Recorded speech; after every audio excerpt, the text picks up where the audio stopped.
What's going on, everybody? Back again today because I'm going to do it. Well, obviously, I'm doing another video. In the past on this channel, I've talked a lot about DC, and then I'm also a toy collectible figure collector or whatever. I like that kind of stuff.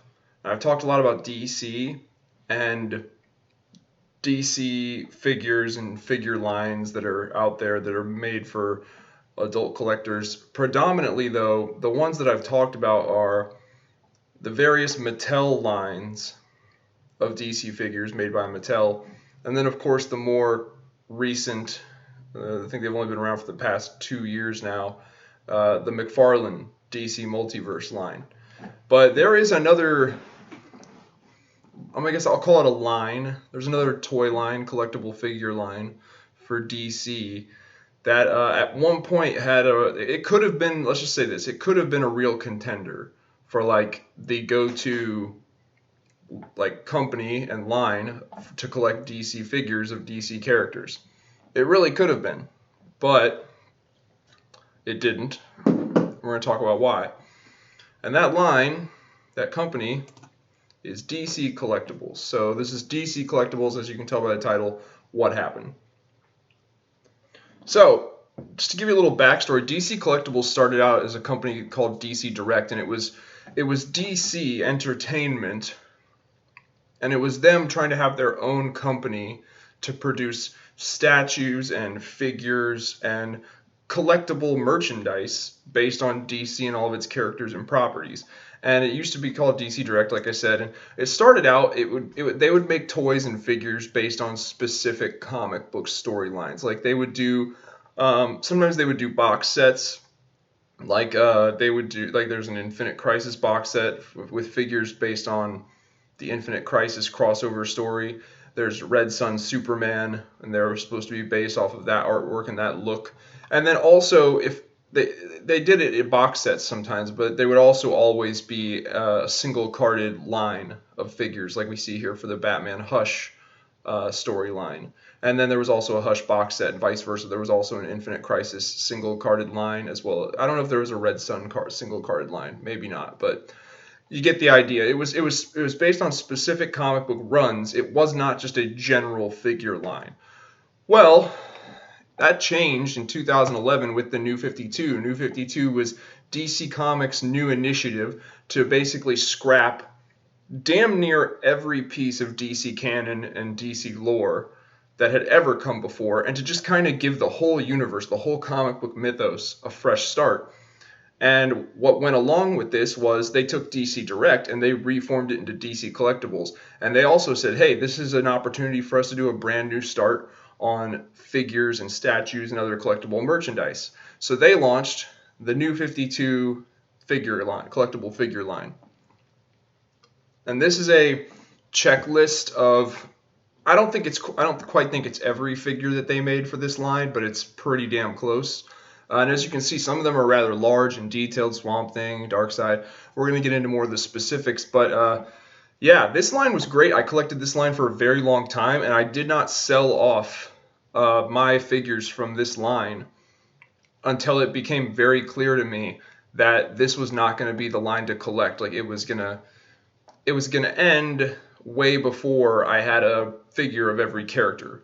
And another thing to consider is DC is a constantly evolving franchise, just like Marvel, Star Wars, all that stuff. So new storylines are constantly being invented, and new characters are constantly being created and put into new storylines. So for me, the toy line has to have a huge amount of longevity, because I want to see, not only do I want to get my Superman and my Batman, my basic Justice League roster, I kind of want to know that 10 years down the line, this toy line that I'm collecting is still going to be out. They're still going to be making new figures, because 10 years down the line, some new characters are going to have been invented that I would like to collect figures of.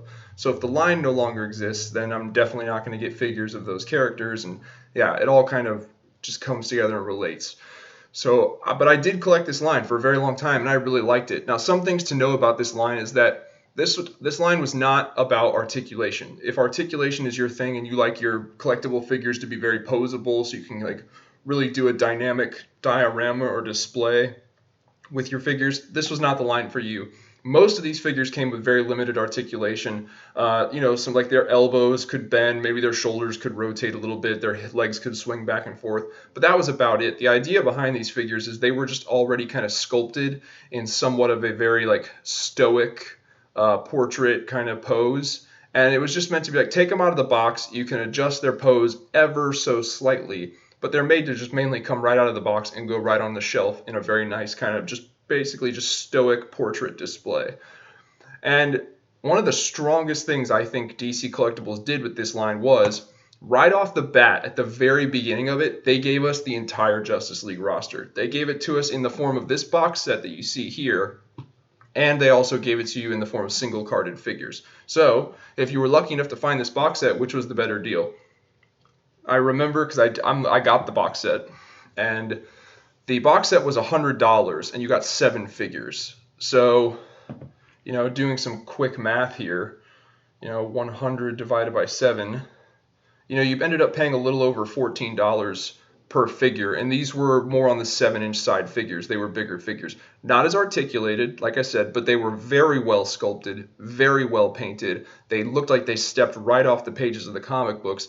And like I said, in this box set, you got the entire Justice League at like $14.20 a figure. So that was a great deal. And it also made it so that like right off the bat with the beginning of this line, you had a pretty decent looking display at home. You weren't limited to like, okay, I got two, like with McFarlane, one of the things he does lately that really bothers me is he's just got so many different things going on with DC. You end up with kind of like, okay, so I've got like 6 comic book style characters on a shelf over here, and then but it's not the full Justice League team. It's like a Dr. Fate and an Etrigan with a Superman and a Bizarro, and it doesn't none of them really go together to form a cool looking display, but we're getting there. And then also it'll be like, oh, and then I've got like 4 DC animated universe looking characters over here on a shelf. This was different. This was, here's your New 52 comic book Justice League, boom. And right off the bat, you took these characters out of the box, out of this big box, or out of the single cards if that's how you bought them, and you put them on display, and you immediately, at the very least, had a nice Justice League, a nice New 52 Justice League figure display right off the bat. You didn't have to wait. We didn't go 2 years into this line without a full Justice League display, is what I'm trying to say. That was a really strong move. It was one of the best things DC Collectibles ever did for this line. And then from there, it only got better, because pretty much every single superhero team or villain team, super villain team, or any supporting character that was really relevant in the New 52, they went ahead and just pumped them out. We got a supervillain wave. We got supervillain waves where we got Joker, Harley Quinn, Captain Cold, Poison Ivy, Black Manta, Black Adam, Deathstroke. They gave us a Suicide Squad wave for the New 52, which was only 3 characters, but that was the bulk of that was the main 3 of the Suicide Squad for the New 52. We got the New 52 Deadshot, a New 52 Suicide Squad Harley Quinn. Later on, they gave us the more villain paired up with the Joker style Harley Quinn, but this was her Suicide Squad look. We got Captain Boomerang, so we got a Suicide Squad set. Pretty early on, they gave us the New 52 Teen Titans set, the Red Hood and the Outlaws set, Earth 2, that was very prominent going on in the New 52. Their new take on Earth 2, their new take on Alan Scott and Jay Garrick and the whole Earth 2 saga. We got a full New 52 Crime Syndicate set. That was very strong. And then also Justice League of America, the Amanda Waller's, Argus-controlled, U.S. government-controlled Justice League team. Now, in this picture, this Hawkman and this Stargirl are not from they are not from this line. Every other figure is. Simon Baz, Green Lantern, Vibe, Catwoman, Martian Manhunter, Katana, and Green Arrow. They are all from this New 52 line, but the Stargirl and the Hawkman are not. It is important to know, though, that later on down the line, we did get New 52 Stargirl and New 52 Hawkman, so they did complete this team. And not only did they complete the team, but something to note about this picture is, so this is a DC Universe Classics Stargirl, I believe, but this is a DC Direct Hawkman. DC Direct, if you remember what I said, that's what DC Collectibles used to be prior to 2011 and the New 52. And if you look, this DC Direct Hawkman, it fits. It fits in with these New 52 figures. So that was another strong decision that they made on their part. They didn't change their scale. When they moved to being DC Collectibles and they implemented the whole New 52 stuff, they didn't change their figure scale. So if you had some DC Direct figures from before and that you could kind of fudge them in with the display, the two lines could mix. They were not the same toy line, but you could mix them and it looked good. That's another thing that McFarlane kind of, like, I understand from a business perspective why he changed to 7-inch scale for his DC Multiverse line, but it also kind of sucks because a lot of people out there had been collecting Mattel DC figures for years and years, and they were all made in a somewhat of a 6-inch scale.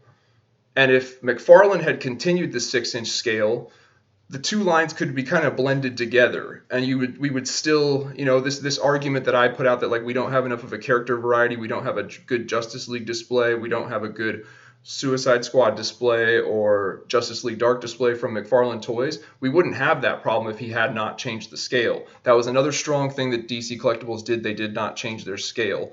And like I said, later on they still did fill in the gaps and give us the New 52 Hawkman and the New 52 Stargirl.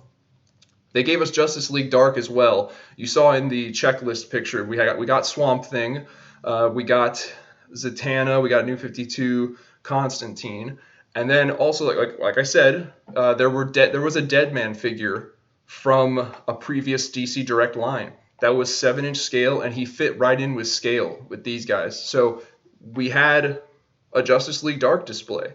They gave us so much. They gave us the entire Bat family, every figure in here. So this Red Hood is New 52. That's from the New 52 line. The Red Robin, I believe is what he was going by. That's New 52 line. This Batman is from the New 52 line. And this Batgirl is from the New 52 line. This is from a Son of Batman animated movie line.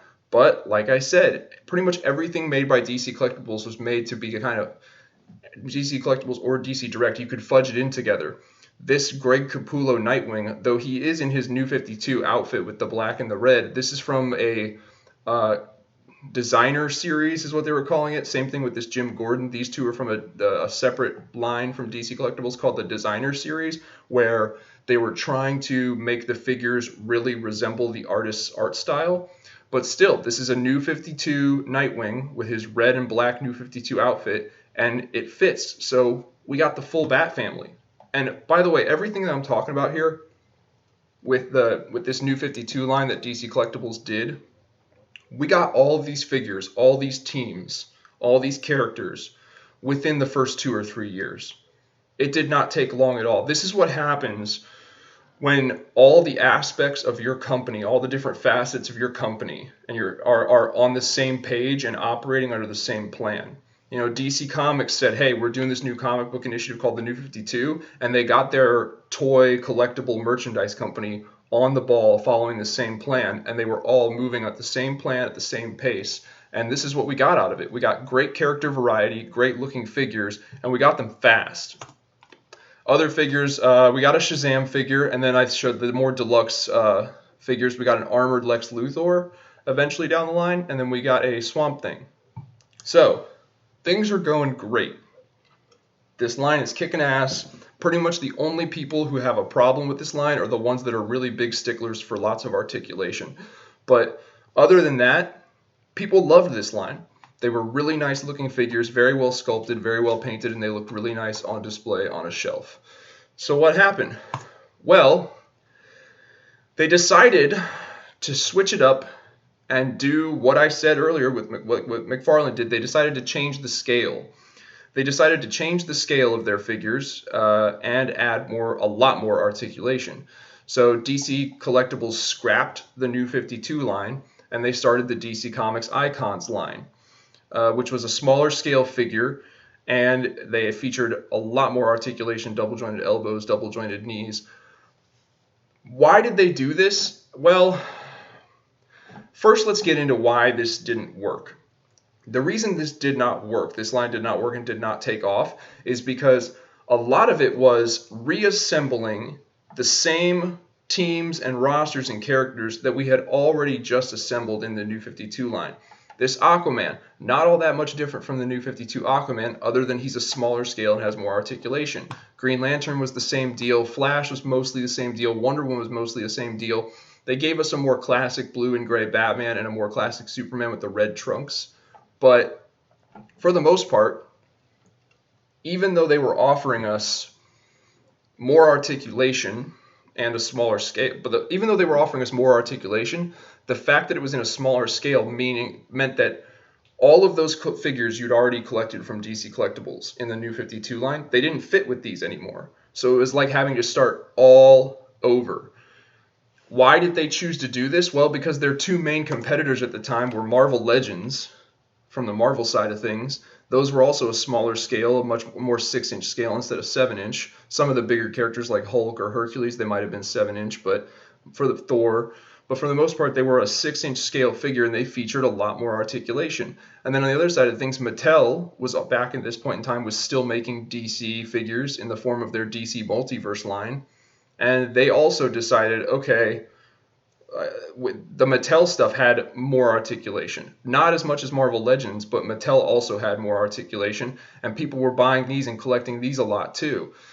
So DC Collectibles, looking at their two biggest competitors on the Marvel side and from the DC stuff from Mattel, they went, everything else that we're competing against seems to focus on more articulation.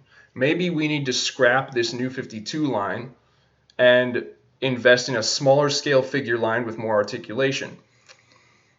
I want to say they were correct in this idea where they were like, people seem to want more articulation in their figures.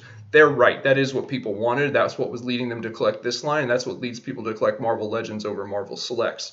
However, the fact remains that by changing to the icons, by switching it up, like I said, you basically made it so that people had to start all over with their collection, which is something that they did not want to do. The people out there who wanted DC figures with more articulation, they were already building this. And the people out there who did not care about articulation, they were happy with the New 52 line.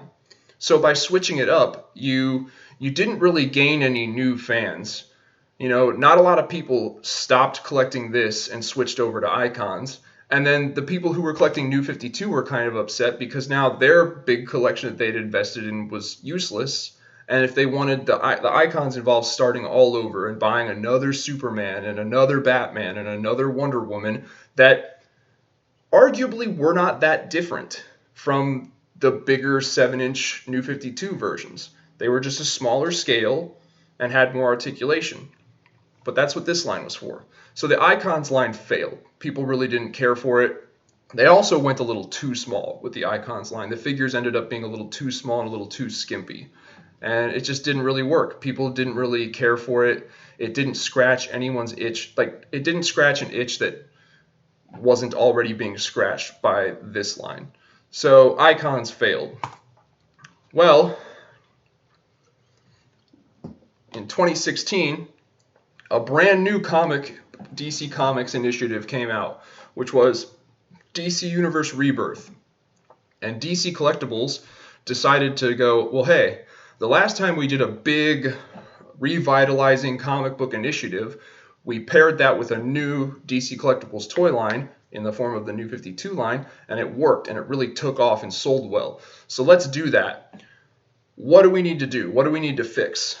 Well, their answer was, okay, more articulation. People like more articulation, but they don't like the fact that we changed the scale because now all the figures we made prior to these smaller ones don't fit anymore. So they gave us DC Essentials. This was the last toy line that DC Collectibles really tried to push. And I'm going to be honest with you guys, if they had skipped icons and gone directly to this, they might have survived.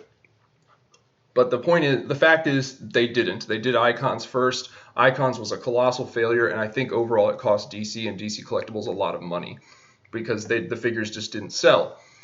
So they made Essentials. Essentials, they went back to the 7-inch scale, but they kept the added articulation, which is great, you know. So everyone who'd been collecting the New 52 line, it's like you guys now have 7-inch figures that will also fit with those, but now these new ones have more articulation. So that it seems like we finally got it. We've got the perfect DC toy line. And the figures, they weren't bad. They looked pretty good. They were, neatly sculpted, cleanly painted, and some of them were superior versions of the New 52 versions. And some of them we just never gotten. We never got a New 52 Reverse Flash. The last Reverse Flash we'd had from DC, it was from DC Direct when they were called DC Direct, and it was from the Flashpoint line of figures that DC Direct did. We'd never gotten a New 52 Reverse Flash. The New 52 Deathstroke was kind of crappy. A lot of people did not like his New 52 design, and this one was far superior. But this line, it was too little too late, if you know what I mean. Another thing to think about also was they went right ahead with Batman, arguably their most popular character, and they did his Rebirth look because, like I said, they're trying to gel with the whole Rebirth initiative going on. By the time this figure came out, Batman, this outfit for Batman was pretty much already on its way out. Like he was already, if he was not already back to the normal black and gray with the black trunks, he was pretty close. So I remember my thinking when I saw this look in both comics and toy form, I thought to myself, this doesn't really, it looks kind of cool, but I just don't see it lasting. The gold outline around the bat, the purple interior on the cape, and it didn't seem like any of the artists at DC could settle on whether the cape, cowl, boots, and gloves were black or blue. So this look to me, it struck me as temporary immediately, and because of that, I didn't really feel a strong desire to get a figure representation of it.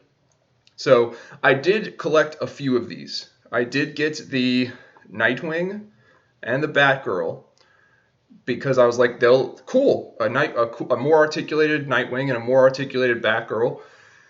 This was the last of these that I bought before I sold my DC Collectibles collection because it was just like, nope, this line's going downhill. Because like I said a minute ago, by the time they got to this, which was arguably the right thing, it was still 7-inch scale, so it still matched up to the stuff they'd made before, but it featured the heavier, or not heavier, it featured the increased articulation that a lot of people were looking for. But it was just too little too late. And it wasn't shortly after this line got started that, here's some other pictures. They did Shazam and Black Adam. They did Supergirl, Wonder Woman. They did Cheetah. They did Cyborg, Superman. All of these figures were released, but it was just too little too late, or too much too late. Because, right around this time, they did some Watchmen stuff too to coincide with Doomsday Clock. That was kind of the big event that Rebirth was supposed to culminate to. But Doomsday Clock ended up being late, so the only people that bought these were Watchmen fans, or people that were just really anticipating Doomsday Clock. And then on the other hand, Mattel over here with DC, it wasn't too much long after this line got going that it was announced Mattel was going to no longer have the DC license, and it was going to transfer to McFarlane DC.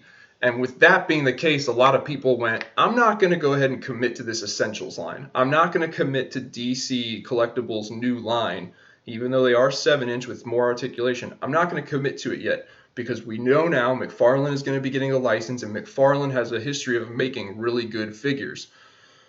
And so people waited. I think they waited. They held on to their money, and they waited till this line came out to see what we were going to get here before they went and put their money into DC Collectibles' new Essentials line. And once this line came out, there was a brief little bit of a battle between them before McFarlane's DC line just swept the floor with Collectibles' Essentials line.